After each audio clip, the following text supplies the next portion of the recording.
Indo గ్రీకుల అనంతరము భారతదేశంలోకి ప్రవేశించిన వారు శకరాజులు.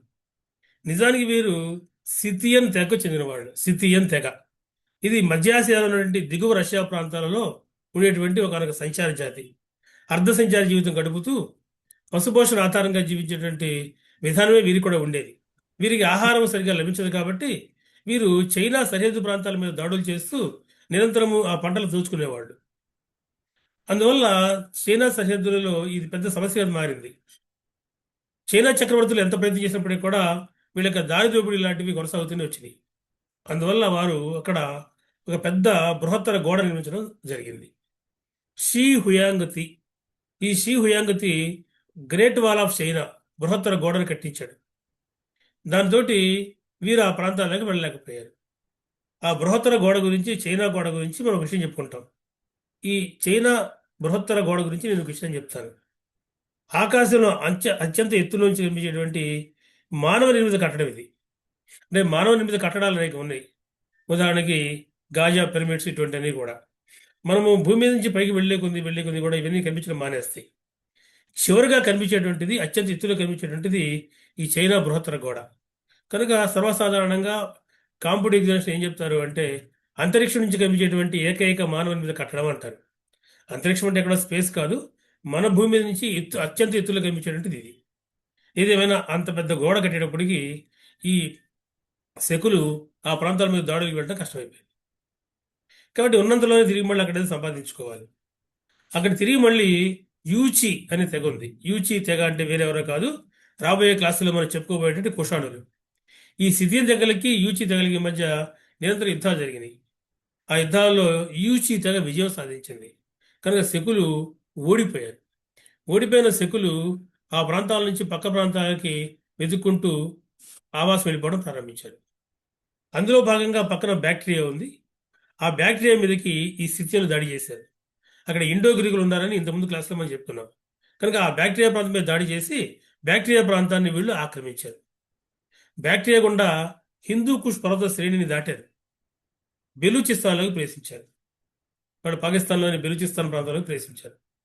అక్కడ నుండి బోలన్ కనుమలు దాటారు. బోలన్ కనుమలు దాటి సింధు ప్రాంతం మీద దాడి చేశారు. కానీ సింధు ప్రాంతానికి వీళ్ళు మొదలుగా రావడం, ఈ ప్రాంతాలు ఆక్రమించడం మనకు కనపడుతుంది. అక్కడి నుంచి వీళ్ళు మధుర, ఇవాళ ఉత్తరప్రదేశ్లో మధుర, కాశ్మీరు, గుజరాత్, మహారాష్ట్ర ప్రాంతాలకు విస్తరించారు. కాబట్టి ఇండో గ్రీకుల తర్వాత ఒక బలమైన రాజ్యాన్ని స్థాపించిన వాళ్ళు శకరాజులు, శకులు. వీరి యొక్క మొదటి రాజు పేరు కనుక మనం చూసినప్పుడైతే ఆయన పేరు మవూజ్. మవూజ్ ఆయన్ని మోగాస్ అని కూడా పిలుస్తారు. కాబట్టి మవూస్ లేదా మోగాస్ శకరాజుల్లోని మొట్టమొదటి వాడు. ఈయనకు రాజాది రాజా అనే బిరుదు కూడా ఉంది. రాజాది రాజా. వీళ్ళు కనీసం ఒక 500 ఏళ్ల కాలము భారతదేశంలో మనగలిగారు. అయితే ఉండే కొద్ది మధుర, కాశ్మీర్ ఈ ప్రాంతాలని యూచి తెగ అంటే కుషాణులు ఆక్రమించారు. ప్రధానంగా వీళ్ళు మహారాష్ట్ర, మధ్యప్రదేశ్ ప్రాంతాలు, పశ్చిమ మధ్యప్రదేశ్ ప్రాంతాలకి, ఎక్కువగా గుజరాత్ ఈ ప్రాంతాలకి వీళ్ళు పరిమితం అవడం కనపడుతుంది. వీళ్ళని తిరిగి మళ్ళీ భారతీయ సాహిత్యంలో ఈ సిద్ధిని తెగనే శకులు అని పిలుస్తారు. వీరినే మళ్ళీ క్షాత్రపులు అని కూడా పిలుస్తారు. క్షాత్రపులు. క్షాత్రపులు అంటే శకరాజులు. వీరి యొక్క అసలు తెగ పేరు సిథియన్ తెగ. ఈ క్షాత్రపుల్లో కాలక్రమంలో తిరిగి మళ్ళీ 2 ప్రధానమైన శాఖలు ఉన్నాయి. ఒకటి పశ్చిమ క్షాత్రపులు, రెండవది మాళవ క్షాత్రపులు. పశ్చిమ క్షాత్రపులు అంటే గుజరాత్ని స్థావరంగా చేసుకుని పరిపాలించిన వాళ్ళు. మహారాష్ట్ర, మధ్యప్రదేశ్ ప్రాంతాల్లో కూడా వాళ్ళు దాడులు చేస్తూ ఉండేవాళ్ళు. రెండో వాళ్ళు మాళవ క్షాత్రపులు. మాళవ క్షాత్రపులు అంటే పశ్చిమ మధ్యప్రదేశ్ ప్రాంతాలని, మాళవ దేశాన్ని ఎక్కువగా బలంగా పరిపాలించిన వాళ్ళు. కనుక పశ్చిమ క్షాత్రపులు, మాళవ క్షాత్రపులు. కనుక మీరు గుర్తుపెట్టుకోవాల్సి ఉంటుంది, శకులు సిద్ధింతకి చెందిన వాళ్ళు. వారినే భారతీయ సాహిత్యము క్షాత్రప అని కూడా పిలుస్తోంది. ఈ పశ్చిమ క్షాత్రపులు క్షహరాట వంశానికి చెందిన వాళ్ళు. క్షహరాట. ఈ వంశానికి చెందిన ముఖ్యుల్లో ఒకరు నహాపణ. నహపాణ లేదా నహాపణ. ఈయన నహాపణుడు బలమైన రాజు. మహారాష్ట్ర ప్రాంతాన్ని, మాళవ ప్రాంతాన్ని కూడా జయించాడు. అయితే ఇతనిని గౌతమిపుత్ర శాతకర్ణి ఓడిస్తాడు. దాన్ని మనము శాతవాహనుల కాలంలో చూస్తాం. రెండవ శాఖ మాళవ క్షాత్రపులు. మాళవ క్షాత్రపులు కర్దమక వంశానికి చెందినవాళ్ళు. వీళ్ళు మధ్యప్రదేశ్ ప్రాంతం నుంచి అవకాశం ఉన్నప్పుడు ఇతర ప్రాంతాలకి వ్యాపించేవాళ్ళు. ఈ కర్దమక వంశస్థాపకుడు యశమతిక. యశమతిక వీరిలోని సుప్రసిద్ధుడు మొదటి రుద్రదాముడు. కర్దక వంశంలోని అత్యంత సుప్రసిద్ధుడు మొదటి రుద్రదాముడు. ఈయన గౌతమిపుత్ర సాధకుడిని కూడా ఓడించినవాడు. ఈయన గుజరాత్లో జునాగఢ్ శాసనాన్ని లేదా గిరినార్ శాసనాన్ని వేయించాడు. చాలా ముఖ్యమైన ఎగ్జామినేషన్ పాయింట్ ఆఫ్ వ్యూలో ప్రశ్న ఇది. మొదటి రుద్రదాముడు వేయించిన శాసనము జునాగఢ్ శాసనము. దీనినే గిరినార్ శాసనం అని కూడా అంటారు. ఈ శాసనము సంస్కృత భాషలో వ్రాయబడింది. ఇంతకుముందు మనము అశోకుని శాసనాన్ని ప్రాకృత భాషలో ఉన్నాయని చెప్పుకున్నాం. ఆ తర్వాత కాలానికి చెందినటువంటి ఈ జునాగఢ్ శాసనము సంస్కృత భాషలో వేయబడినటువంటి మొట్టమొదటి శాసనం. ఇక నుంచి సంస్కృతంలో అనేక రకాల శాసనాలు బయలుదేరితే, కానీ సంస్కృత భాషలోని మొట్టమొదటి శాసనం ఏది అంటే మనం సమాధానం చెప్పాల్సి ఉంటుంది గిరినార్ శాసనము లేదా జునాగఢ్ శాసనము. ఇదొక సంస్కృత కావ్య శైలిలో, చెంపు కావ్య శైలిలో వ్రాయబడింది. దీన్ని వేయించిన వారు మొదటి రుద్రదాముడు. ఈ మొదటి రుద్రదాముడు జునాగఢ్లో ఒక సుదర్శన తటాకము అనే చెరువు ఉండేది. తటాకం అంటే చెరువు, కానీ ఒక సుదర్శన తటాకం ఉండేది. దానికి మరమ్మతులు చేయిస్తూ దానికి చరిత్ర రాశాడు. గుజరాత్లో సాగునీటి సౌకర్యాల కోసము చంద్రగుప్త మౌర్యుడు తన రాజప్రతినిధి పుష్యగుప్తుడు అనే వారిని నియమిస్తే, ఆ పుష్యగుప్తుడు ఈ సుదర్శన తటాకాన్ని నిర్మించాడు అని మొదటి రుద్రదాముడు తన యొక్క శాస్త్రంలో తెలియజేస్తున్నాడు. దీనికి కొన్ని లోపాలు ఏర్పడితే పూడికలు తీసి మళ్ళీ బాగు చేయించిన వాడు అశోకుడు అని కూడా వ్రాశాడు. ఆ తర్వాత కాలంలో అది నిర్లక్ష్యానికి గురైపోయింది, పూర్తిగా అది పూడికలతో మయమైపోయింది. అటువంటి సమయంలో మొదటి రుద్రదాముడు ఆ తటాకానికి మరమ్మతులు చేయించి దాన్ని తిరిగి మళ్ళీ సాగునీటికి తాగునీటికి ఉపయోగపడే విధంగా మార్చాడు. దీనినే తనకి శాసనంలో వేయించాడు. కనుక జునాగఢ్ శాసనం నుంచి చంద్రగుప్త మౌర్యుడు ఆయన యొక్క రాజప్రతినిధి పుష్యగుప్తుని చేత సుదర్శన తటాకాన్ని తవ్వించాడని, అశోకుడు కూడా మరమ్మతులు చేశాడని, మొదటి రుద్రదాముడు తిరిగి మళ్ళీ తన కాలంలో పెద్ద ఎత్తున దాన్ని బాగు చేయించాడని మనకు తెలుస్తుంది. ఎగ్జామినేషన్ పాయింట్ ఆఫ్ వ్యూలో చాలాసార్లు ఈ ప్రశ్నలు వస్తాయి, జాగ్రత్తగా మీరు చూడండి. ఇక ఈ మొదటి రుద్రదాముడే గౌతమిపుత్ర సాధకుడిని ఓడించానని జునాగఢ్ శాసనంలో తెలియజేసుకుంటున్నాడు. కానీ మొదటి రుద్రదాముడు సుప్రసిద్ధుడు యుగంలో. అందువల్ల ఆ తర్వాత కాలం వచ్చేప్పటికి తిరిగి మళ్ళీ ఆ రాజ్యం కాదు దెబ్బతినిపోయింది. అయితే ఈ శకరాజులు చాలా కాలం పరిపాలించారు, నామమాత్రంగా అయినా సరే. వీరితోనే గుప్తులు కూడా యుద్ధాలు చేస్తారు. కానీ గుప్త యుగం వరకు వీరు కొనసాగారు. ఒక 500 ఏళ్ల చరిత్ర దీంట్లో ఉంటే ఈ ముఖ్య విషయాలు గుర్తుపెట్టుకోండి. ప్రధానంగా మనము శకులు అనగానే సిథియన్లు, క్షాత్రప వంశస్థులు. మొట్టమొదటి రాజు మవూజ్ లేదా మొగాస్. మవూజ్ రాజాది రాజాని బిరుదు ధరించాడు. పశ్చిమ క్షాత్రపులు క్షహరాట వంశానికి చెందిన వాళ్ళు. నహపాలుడు సుప్రసిద్ధుడు. మాళవ క్షాత్రపులు కర్దమక వంశానికి చెందినవారు. మొదటి రుద్రదాముడు సుప్రసిద్ధుడు.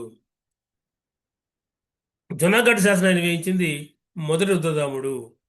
ఈ విషయాన్ని మీరు ఎగ్జామినేషన్ పాయింట్ ఆఫ్ లో బాగా గుర్తుపెట్టుకోండి. మరి వచ్చిన ప్రాంతం కూడా గుర్తుపెట్టుకోండి. మొదటి వాళ్ళు దిగువ రష్యా ప్రాంతానికి చెందిన వాళ్ళు. అక్కడి నుండి బ్యాక్టీరియాని జయించారు. బ్యాక్టీరియా నుంచి తిరిగి మళ్ళీ హిందూకుష్ పర్వత శ్రేణిని దాటి బెలూచిస్తాన్ ప్రాంతంలోకి వచ్చారు.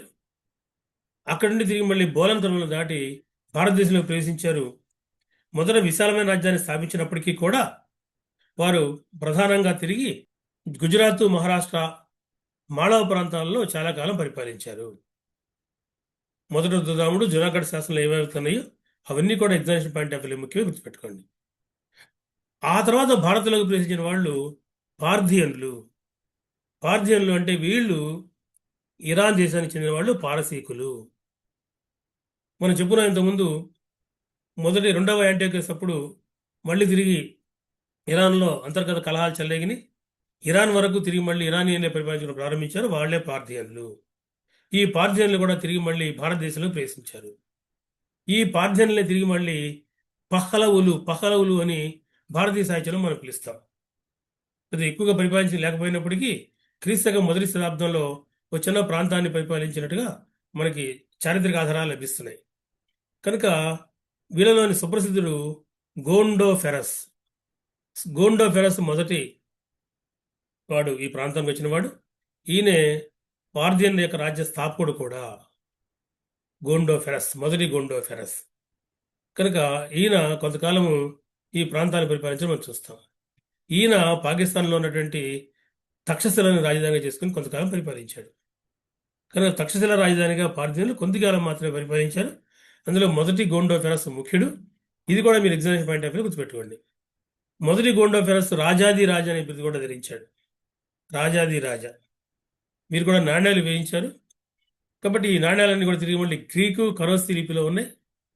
అంతకుముందు ఇండో గ్రీకులు కూడా గ్రీకు కరోస్తి లిపిలోనే శాసనాలు వేయిస్తే వీళ్ళు కూడా అదే కొనసాగించారు. మొదటి గోండోఫెరస్ తర్వాత మళ్ళీ పార్థియన్ల యొక్క ప్రాబల్యం తగ్గిపోయింది. ఇక ఈ స్థాయిలో ఈ సమయంలో భారతదేశం మీద దాడి చేసిన వాళ్ళే ఆ యూచి తెగ వాళ్ళు, వాళ్ళే కుషాణులు. వారి గురించి మనం నెక్స్ట్ క్లాస్లో చెప్పుకోబోతున్నాం. అందులో శకులు, పార్థియన్లు. ఇది చాలా ముఖ్యమైన టాపిక్. ఎగ్జామినేషన్లో అప్పుడప్పుడు ప్రశ్నలు వస్తే గుర్తుపెట్టుకోండి.